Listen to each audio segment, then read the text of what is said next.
Good afternoon, Robertson Wesley. My name is Shiloh. My pronouns are he and him, and I'm the Affirming Ministries Coordinator of Edmonton, based out of the Robertson Wesley United Church. Thank you all for joining in today's Affirming Reflections. Today's topic is going to be about queer acronyms.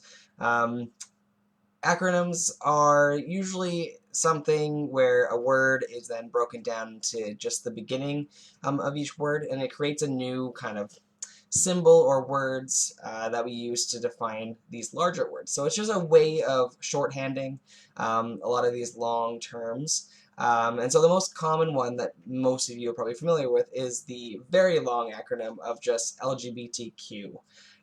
So there's many others that are in the queer community that I'm going to touch on today, but because there's actually quite a short list of ones within the community, there's a little other aspects of language that I want to talk about, such as some shorthanding of words that we sometimes use, as well as some common terms within the queer community that aren't talked about too often.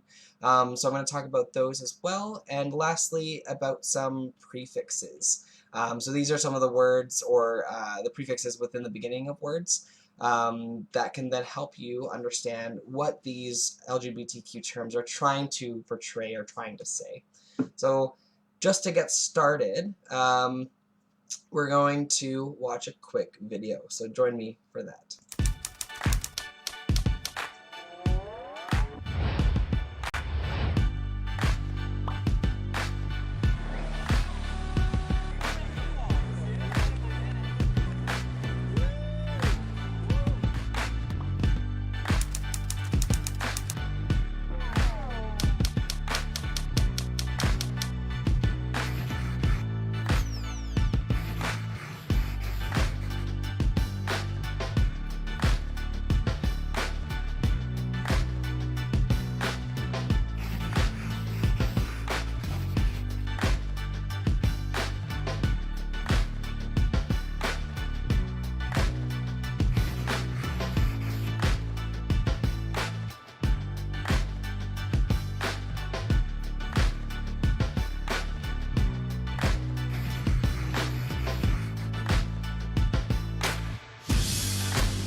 Oop, that was muted. So this is a great video that displays a lot of the terms within the LGBTQ acronym. I thought it was a great way of showing that. One thing I do want to mention is that at the end of the video it does include A that equals ally. There are some I guess conversations or disagreements within the LGBTQ community, whether or not ally or allyship should be included in the acronym. Based off of the majority that I have seen and heard from, including ally is not a good thing, and so I just wanted to preface that some folks do add it, some folks don't, but the common LGBTQ acronym does not usually include ally. So looking at some queer acronyms here, The most common one, like I said, is LGBTQ. So some of you may have seen different variants of this. So the original being LGBT. More commonly, you'll see LGBTQ plus. More recently, we've started to see LGBTQ2SIA plus as the most common. But as you see at the bottom there, I've put down pretty much almost every identity. Of course, there's still some missing in that. But that's what it would technically be if we added everything. And so that would be L for lesbian, G for gay, G for gender fluid, G for gender queer, B for bisexual, the other B is for bigender, T for transgender, Q for queer, the other Q is for questioning. The 2S is combined together to mean two-spirit. Sometimes the 2S will be interchangeable with just the letter T for two-spirit as well. I for intersex, A for asexual, the other A is for agender, P for pansexual, and the N is for non-binary. So like I said, there's so many more that are not included in even this very long acronym at the bottom. And so most commonly, we'll just usually use LGBTQ+, as it kind of hits some of the main areas, whereas T and Q kind of are overarching umbrella terms for the rest of the acronym. But many folks like to touch on LGBTQ2SIA as a way of kind of exploding that a little bit, because two-spirit and intersex and asexual folks aren't often included in the umbrella terms of trans and queer. So that's why that one is there. So if you are to use one, it's most common to use the green one in highlight. But if you want to shorthand it a little bit further, you can always use some of the blue, or the purple, sorry, the LGBTQ. Some other terms that are common is this notion of MTF or FTM. Sometimes you'll see it without the T and it'll be F2M or M2F. But these both relatively mean the same thing. It's the idea of going from female to male or from male to female. So these terms were really common back when I transitioned. This is when non-binary, gender non-conforming folks were at the forefront, and so when transitioning was more seen as a binary action of going from one gender to the other, these were some of the acronyms that we used to kind of identify kind of the direction of a gender identity that a person was then transitioning to. And so it was this notion that, yes, I was once female and I'm transitioning to male, and vice versa, I was male and I'm transitioning to female. So these terms aren't used too often anymore, just because we've seen that gender is not binary. And so these terms are usually only self-inflicted, and so for myself personally, I still identify as female to male. It's a term that I still personally use, but just to be cautious that not every trans person uses this type of language. To go with that, we have these fancy new terms. These are assigned female at birth or assigned male at birth. You can shorthand these just to say AFAB or AMAB, or you could say AFAB, but if you say AFAB, then most folks in the queer community will understand what you're saying. And so this is the most current language, and this acronym is used to kind of provide the context to someone's transition without the implication of language making it seem like a choice. So for example, when we looked at the last ones here, female to male, it seems like you were once female and then changed to male, or you made a conscious choice of changing your gender to male. Whereas this is not the case. For example, for myself, I was always male. But then I had come out and then transitioned so that my body was able to match the gender identity that I had. So saying that I was assigned female at birth then shows that I wasn't inherently female, but that my female identity was then placed or forced upon me at birth. And so this is a great way of showing that context of someone who, was assigned female at birth, and so they have sometimes the socialization or the context of being female at one point, but it doesn't distinctly show that, it was a decided choice to change from female to male. So it's a better way of explaining that. For folks who may be wanting to explain a little bit further, some of the common language that many of you have probably been familiar with or in the past have, where we're talking about transgender people's bodies. And sometimes people like to say, oh, so-and-so was born male, or so-and-so was born female. And this really is a poor way of trying to explain um, the action of being assigned a sex at birth. And that's essentially what this SAB means, is just sex assigned at birth. So it removes that notion that being male or being female inherently has certain characteristics, because we know that that's not always the case, especially with those who are intersex, who have ambiguous genitalia and chromosomal makeup.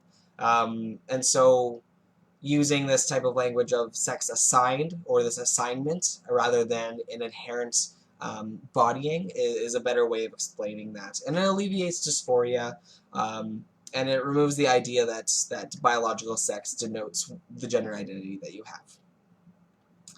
Some more common terms that you may be familiar with or may have seen over time is GSM, or sometimes SGM. Some of these are more common when it comes to conferences or any of those larger places. And it essentially just means gender and sexual minorities, or vice versa, sexual and gender minorities. This was very common for a little while, but sometimes, and it's been used interchangeably with LGBTQ or queer as an umbrella term. So instead of saying the queer community, some people will say gender and sexual minorities. But some in the queer community have actually critiqued this because its constant use of reinforcing the use of minorities.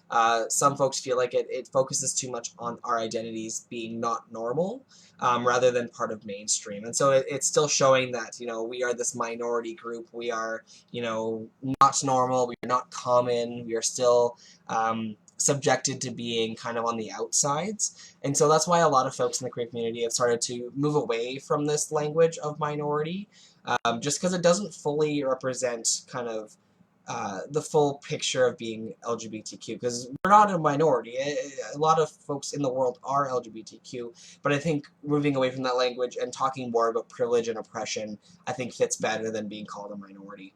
And so that's why this one's not common, but you may see it around. So now you know. If you see GSM or SGM, it just means gender and sexual minorities. Another one in correlation is SOGI. So this one's the most current when it comes to kind of talking about the LGBTQ community. Many of you here in Canada and Alberta may be familiar with SOGI 123. It is a educational organization that has created gender and sexual, or sexual orientation and gender identity, education and resources for staff, parents and students and teachers. And so this is for usually BC and Alberta now, and so you may see SOGI a little bit more, as it represents sexual orientation and gender identity. And so this one, again, is a little bit easier to use rather than SGM, because it removes that minority part, and it just talks about the sexual orientation and gender identity. And folks who are in the LGBTQ community, those are essentially the two categories within the community. It's either you have a sexual identity within the queer community, or you have a gender identity within the queer community, or sometimes both. For folks who are in the LGBTQ community, you may be familiar with these acronyms. For folks in the chats, I'd love to see if you can guess what these ones are. These are mostly used with dating apps, or sometimes profile bios. It's more of an older way of saying that someone was lesbian, or if someone was gay. It's not used too much anymore, but you might still see it, especially within some of those dating apps or dating websites. And so MSM means men who have sex with men, and vice versa. WSW, same thing, women who have sex with women. And then the other side, it just changes the term sex with love, so men who love men, and then women who love women. And so these are more older acronyms that you don't see too often, but you may still come across them. One of the more common ones, as many of you may be familiar with, I've talked a little bit about the QT BIPOC groups within Edmonton, and we've gotten a huge rise in representation within the Black, Indigenous, and people of color community, especially with BLM here in Edmonton and many of the Two-Spirited groups. Same with Shades of Color and Rare Now. There's been many great organizations that use this acronym to explain and describe the lived experience of those who have intersecting identities, such as race and ethnicity, along with a gender or sexual identity. And so that's why QT represents those who are queer and trans, who are also Black, Indigenous, and or people of color. And so you might see this around. Sometimes you might just see BIPOC, so we're removing the QT. And sometimes you may just see POC, so people of color. So there's many different variations, but if you do see this variation, it usually represents people of color, and with the QT added, that's where that intersection of queer identities and Blackness come into play. Some other common ones that we see here are, we see SRS, GSC, and GAS. So this one is kind of represented with older language and newer language. So that's why I put sex reassignment versus gender confirmation or gender affirmation. So originally when transgender folks wanted to pursue any type of surgery, some of the language used was sex reassignment surgery. And so this was used mostly back when gender surgeries were starting to become more mainstream.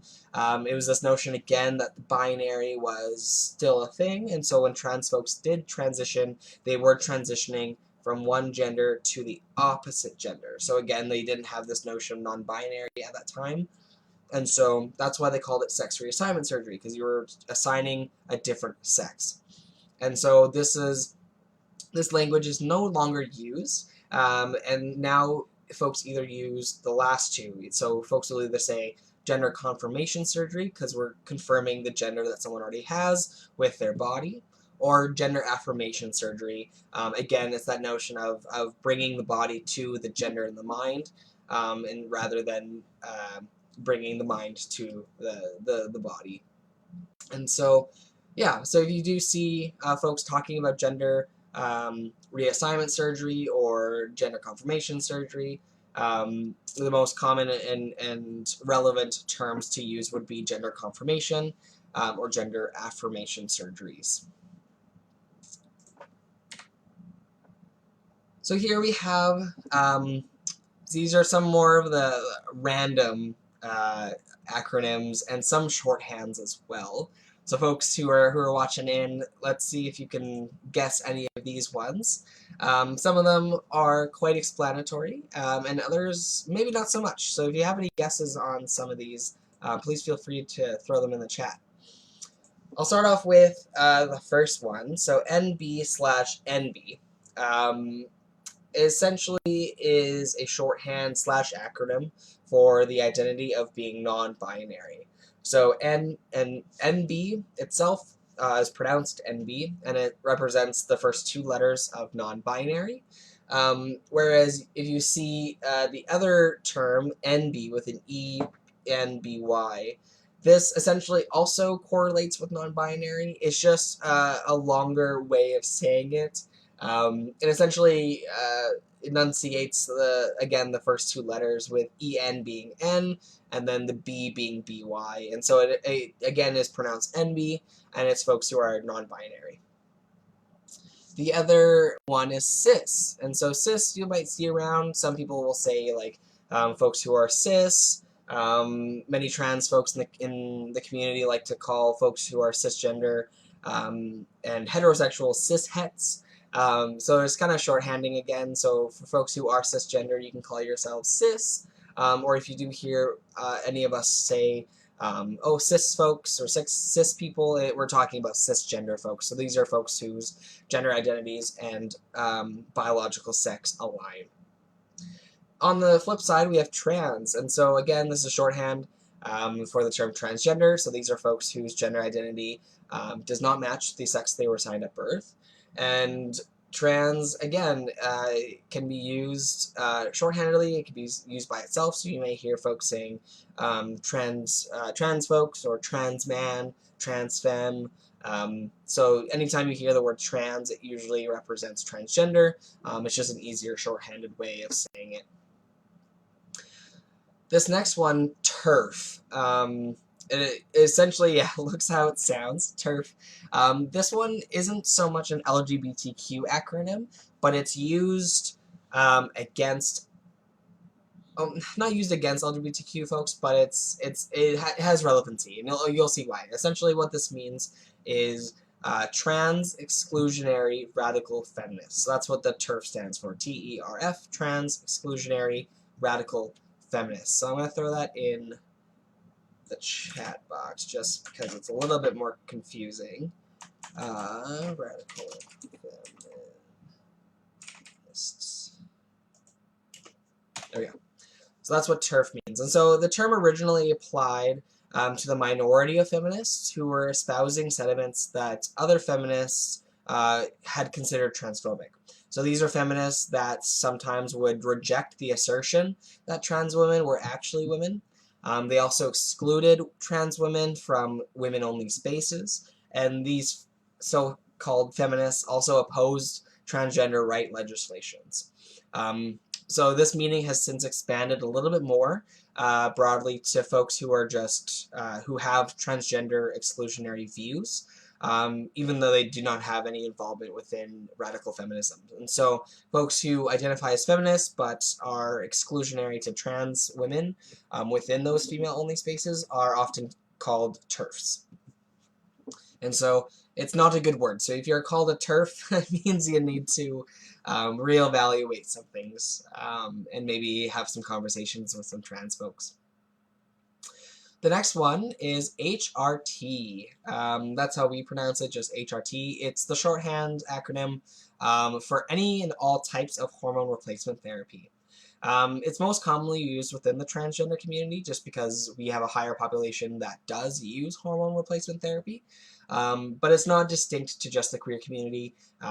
Folks who may have organs fail or may have had to get hysterectomies, maybe with menopause, there's many different reasons why people will get hormone replacement therapy. So it's not just strictly towards the LGBTQ community, but it is a common word, and so just to be familiar, if you do run into this, we are talking then about just hormone replacement therapy or hormone injections in general, or just hormones in general. So this can be anything such as testosterone and or estrogen, sometimes progesterone, and sometimes some puberty blockers as well. Coming up on the last few here, these are some not rather acronyms per se, but these are more of the shorthands that I was hoping to touch on, just because these terms aren't often used when we're talking about different terminology, or if you ever attend an LGBTQ basics 101 seminar, these are often terms that aren't really used or talked about too often. These are mostly very much community-based terminology. And if you aren't LGBTQ and if you're not trans, you may not even be familiar with any of these, but some of them can be quite explanatory. So such as the first three, we see pre-op, post-op, and non-op. And so op just is shorthand for operation, and so pre-op is talking about pre-operation. So these are trans folks who use pre-op to identify with not having any type of surgical interventions or any confirmation surgeries. And so these are folks who, who have not had top surgery or bottom surgery or anything, and they may use the term pre-op to identify themselves as being pre-operational trans folks. Vice versa, we have post-op, and so these are folks who are post-operation. And so these, again, are self-identifying terms. Some folks don't use these to identify themselves. And these are folks who have had either, top surgeries, any type of bottom surgeries. So for example, myself, I am post-op. I've had top surgery and I have had a hysterectomy, and so I am, if I do the math, I think I'm almost 3 years post-op, 2 years post-op, I can't remember, for my top surgery. And so those are kind of some of the languages that you'll hear. So if you hear people saying that they're pre or post-op, it just means they're either pre or post surgeries. And again, it doesn't matter which surgeries, it can be any of them.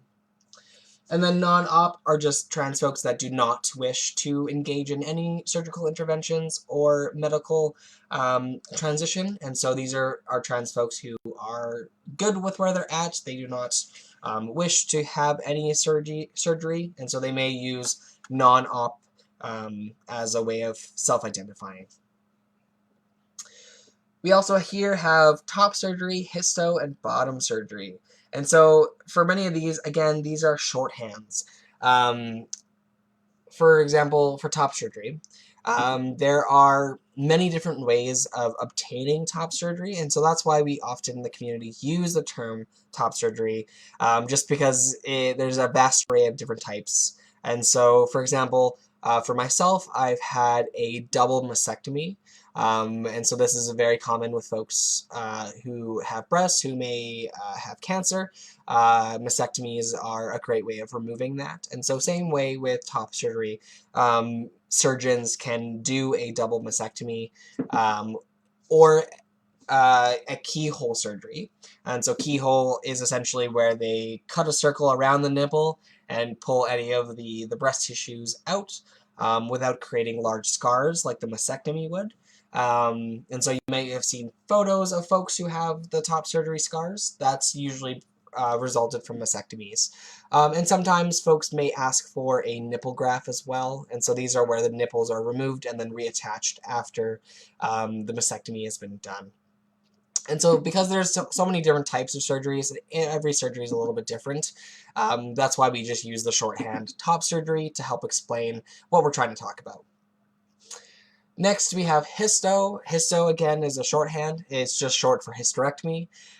So these are folks who have a uterus and ovaries that if they do go through a hysterectomy, there's a whole long procedure where they get their uterus removed, ovaries removed, fallopian tubes removed, as well as the cervix. And so this is very helpful with folks who have dysphoria around menstruation and menopause, as well as just the fear of pregnancy and things like that are some reasons why folks get hysterectomies. And sometimes folks who are taking testosterone as a hormone replacement therapy, or HRT.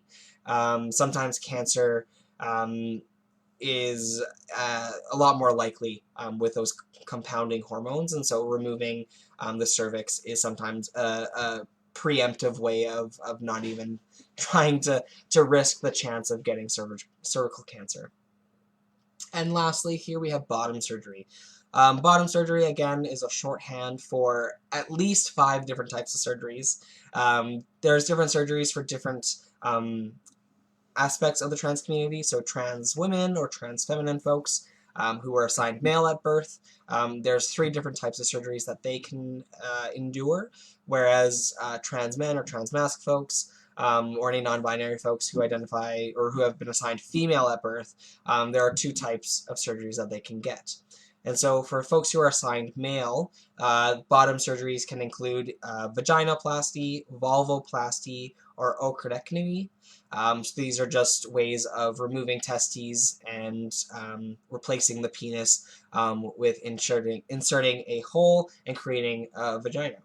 And likewise with folks who are assigned female at birth, there's phalloplasty and metoidioplasty, which helps elongate either the clitoris or using skin grafts to create a penis. And so there's many varieties, and even each surgery themselves all have different levels of surgeries and different levels of healing and growth. And so that's why in the community it's easier to just use the shorthand bottom surgery because it's just inclusive because there's so many different types.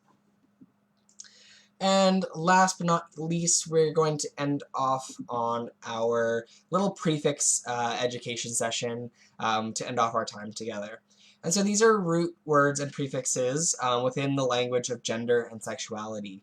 And so these all are Latin and or Greek. Many of these are very common within even the medical community. I'm also taking some medical terminology courses right now, and these are all in the class because these are helpful to kind of understand what words are trying to say. So many medical words, or even here in the LGBTQ, many of the LGBTQ terminology are made up of different prefixes and root words that'll help you kind of break down what the word is trying to say, and then you get a better understanding. So we'll go through each one and I'll kind of give an example for each. So here we have a. So a is a prefix that means a lack of, a little of, or not. And so some of the examples can be agender or asexual. Again, the prefix is a, which means a lack of or not, and gender would be the root word. So it means a lack of gender, or a lack of sexuality for asexuals, or not having gender, or not having sexual orientation. And so that's kind of where you'll see that. So if you do see an A in front of any type of language, you know that it means that there's lack of or not whatever it is. The next one, bi. This one's very common. We see, with bifocals, bisexual. There's other, I can't think of anything else, but it essentially just means two for bi. And so same thing with bisexual. It means more than one. Someone who's bisexual is attracted to more than one gender, or at least two genders in that case. And so that's where the bi portion comes from. Next would be cis. And so again, cis is shorthand for cisgender. And again, this prefix means on the same side as. And so someone who is cisgender, if you look at this, the prefix meaning same side as, and the root being gender, it means someone whose gender is on the same side as their, essentially, body is what we're trying to get at. And so their gender and biological sex are on the same side, so it means they match. Whereas if you jump to the bottom of the screen, we have our trans, which means the opposite, which means across from or beyond. And so folks who are transgender have a across from or beyond gender identity from what they had originally. So that's kind of an easy way to kind of break things down and to understand kind of why they're called these, and how it helps kind of explain and kind of, I guess, make it a little bit more of a bite-sized piece. Next, we have demi. I didn't touch too much on demi identities just because they're still kind of in the woodworks. I don't know too many people who identify it, but I want to bring it up just so that you have some knowledge around it. So if you do see it, you can see what it's about. And so demi just means half, some, or less than. And so you have folks who may identify as demisexual or demi-romantic. So these are folks who have kind of a halfway or some inclination to having gender, or some or less than normal of sexual identity. As well as folks may identify as demi-boy or demi-girl. And so these folks are kind of halfway between that. So folks who, from my understanding, folks who identify as like a demi-boy means that they're not quite okay with being identified as a full man or masculine person, but rather so this in-between stage of not fully boy, but not fully non-binary either. And so it's that nice little halfway. And so demi as a prefix just means half or some. We also have the prefix inter, and so this is common with our term intersex, which means in between or among. And so if we break down intersex, it means folks who have a sex or biological sex that is in between. So it's not distinguishably binary, it's not male, it's not female, it's that in between stage. And so that's why we start using the terms intersex for folks. Non is another great prefix that's very common within our normal language. It just means not or no. And so folks who are non-binary, for example, they have no binary gender. And so non-binary means that there's no binary within their gender identity. Next, we have pan. Pan in Latin means all or any. We can see this as even on iPhones with panorama. It's this everything. It's a any. It's a really wide range. And so folks who identify as pansexual or even pangender just means that they have a sexual orientation or gender identity that encompasses all identities or all genders, and it means that they are attracted to any and all gender identities and any people, and that gender for them doesn't really matter. So they are attracted to anyone, regardless of gender or biological sex. And lastly, because we already touched on trans, we have second last there would be poly. And poly, you have polygender, polysexual. We even have polygamy. Those kind of words, they all, or even polyamorous. Um, they all mean many or more than one. And so folks who are, polygender means they have more than one gender. Folks who are polyamorous are interested in dating more than one person. So there's many different reasons and uses for poly within the queer community. And so this gives you kind of a better understanding of some of the prefixes behind of why we use the language that we use. And the terminology that we have can easily be broken down into these little sections, and it's easier to fully understand what they're trying to say. And so if you're ever confused, again, look at these little groupings of prefixes. And if you're interested in teaching others too, if they're confused about why certain terminology is the way it is, this list can be something that you can share with them. And so that's all I had for today. Again, this one was supposed to be a little quick one, just a great way of kind of educating a little bit more on some of the more incognito in the community type language that sometimes isn't often said outside of the LGBTQ community. But I think it's really important to learn and understand kind of some of the language that we personally use for ourselves and to others in our communities, why we used it, and even to see kind of the progression of language, such as, FTM to going to AFAB, from being this binary language of female to male to rather being assigned female at birth. Because we understand that language changes over time, and language really plays a role in how we understand and how we experience the world. And so if we start changing these languages to be more inclusive and to fully represent what we're trying to say, the easier it is for us as folks who are learning, and easier for us as folks who wish others an easier chance at understanding.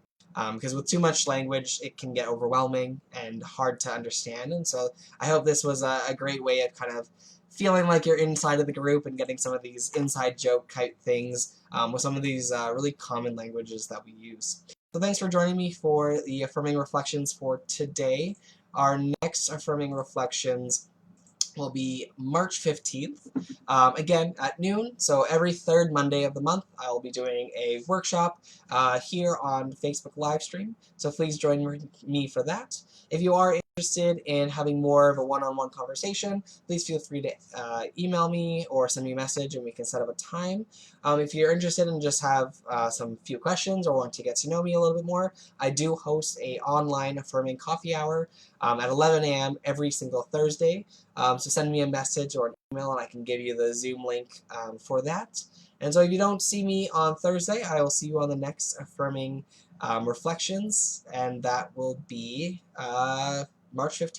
So I'll see you then. Goodbye, everyone.